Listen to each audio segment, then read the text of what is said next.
सुखी हो। कई बार ना जिनके पास कुछ नहीं होता है वो ज्यादा सुखी होते हैं। जो ज्यादा माया फैलाएगा वो उतना ही दुखी रहेगा, जो जितना सरल रहेगा उतना ही सुखी रहेगा। जिन पे बड़े मकान हैं उन्हें बड़ी टेंशन है, पुताई की टेंशन है, बिल की टेंशन है, गाड़ी की टेंशन है, फर्नीचर की टेंशन है, और पड़ोस में और बड़ा मकान बन जाए तो वो अलग टेंशन है। और जिन पे झोपड़ी है उनके तो छोटे छोटे आनंद हैं, उसी में आनंद लेते। कभी दीपावली आ जाए, पुताई हो जाए, आहा कितना अच्छा लग रहा है। और कई लोगों के अच्छे लग जाएं तब भी अच्छे नहीं लगते। अरे बोले हमारा क्या अच्छा लग रहा, पड़ोसी का देखो। ऐसे लोग ज्यादा दुखी। सुखी कौन? जो जितने में संतुष्ट है वो ही सुखी है। जो प्रसन्न है जितने में वो सुखी है। ये मंत्र है आपके लिए। आपके पास जो है वो सुखी में रहो, बुरा ना मानना। यदि संतान नहीं है तो भी सुखी रहो। क्यों? क्योंकि जिनके है वे दुखी हैं, संतानों से भी दुखी हैं। कईयों के बेटा है पर दुखी है। बहुत लोग इसलिए रो रहे बेटा नहीं है तो दुखी है। बहुत लोग ऐसे हैं बेटा तो है पर वो भी दुखी है। बोले क्यों? अरे बोले बेटा रोज पीटता है, इससे तो नहीं होता तो ठीक था। बता, तो कुछ नहीं भी है तब भी सुखी रहो भैया। सुखी होने का एक मंत्र है। पूछो क्या? जोर से पूछो ना, जरा जम से पूछो, जम के। सुखी होने का मंत्र है आपको जो भगवान ने दिया उसी में प्रसन्न रहो।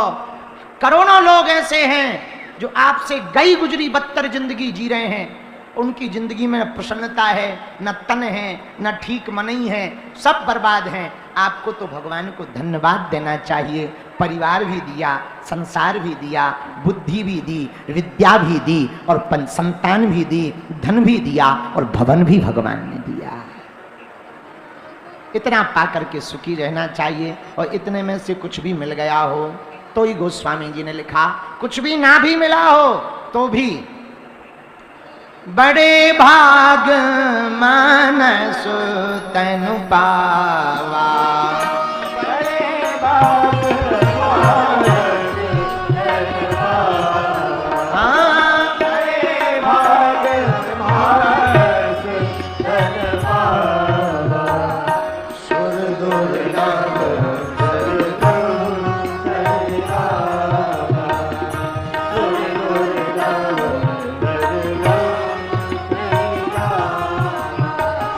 सुर दुर्लभ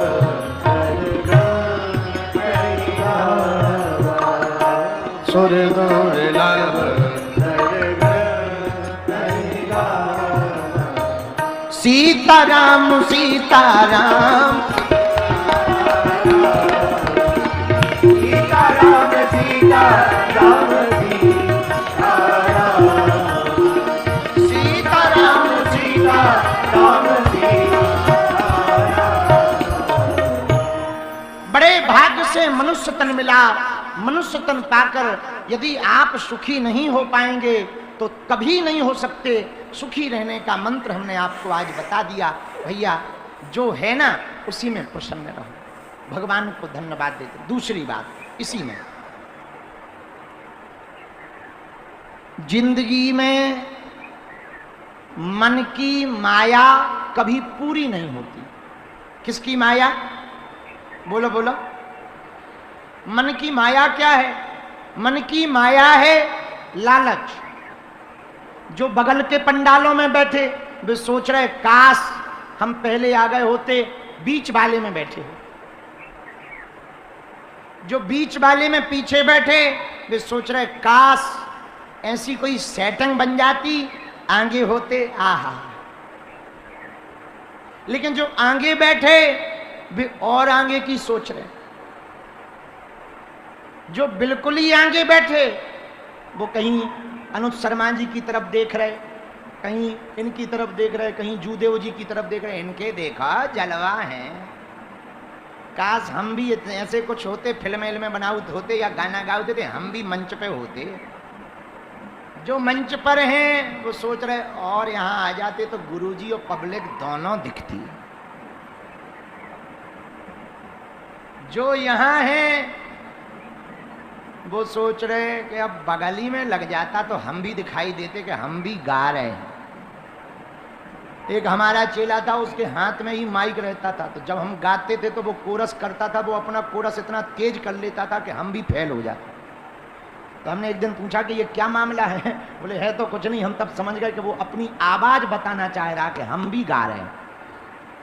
जो बगल में है वो सोच रहे काश,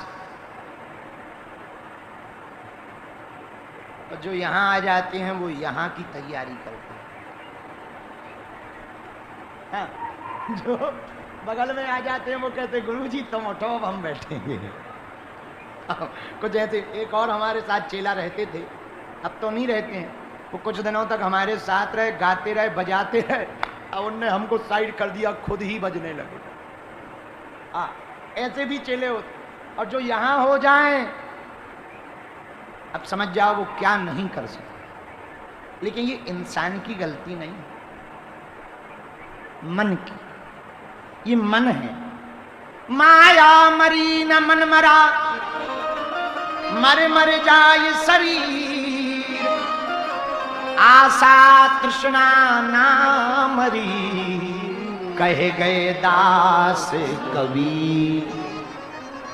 श्री कबीर दास जी कहते हैं आशा और तृष्णा नहीं मरती है, ये मन है। मन जरूर बार बार मन हमारा बुरा न मानना, शरीर मरता है, मन कभी नहीं मरता, माया कभी नहीं मरती, और लालच कभी नहीं मरती।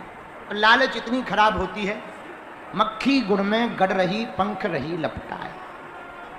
अंतिम समय तक मन की मतंगता है, ये कुछ ना कुछ चाह ही करेगा। एक खोपड़ी ऐसी है जो कभी भरती नहीं। कुआं भर जाएगा, बोर भर जाएगा, अरे समुद्र भी छलक जाता है, पर एक खोपड़िया ऐसी है कभी नहीं भरती है। चाहे जितना भर दो ये हमेशा खाली ही रहती है। इंसान की खोपड़ी खराब है। बोलो सीताराम, जोर से बोलो। मर भी रहे हो तब भी लालच रहेगी मन में। हम एक बार एक कथा सुनाया करते थे, याद आ गई हमें। एक गांव में एक बूढ़ा पुराना आदमी था, बूढ़ा। 4 लड़के थे, चारों डॉक्टर, बड़े पद के। लड़के बाहर रहते थे। बुढ़ापा आ गया, उसके पिता का मरने का समय आ गया, बेचारा लेट गया खटिया पर। तो लड़के मिलने आए, पिताजी जा रहे मर रहे। तो चारों लड़के हॉस्पिटल छोड़कर आ गए, दवाई चेकअप किया, अब लगा के हम नहीं जिएंगे, अंतिम सांस। जोर जोर से पिताजी की, उनके बच्चों की श्वास चलने लगी, पिताजी के बच्चों की, और जोर जोर से वो बूढ़ा सांस लेने लगा। लड़कों को लगा हम मरे। इतने में मरते हुए बूढ़े ने देखा कि घर के आंगन में एक बछड़ा झाड़ू चबा रहा है। तो बोल नहीं पा रहा था, आवाज दबी हुई थी, लेकिन मर रहा है, इशारा कर रहा है।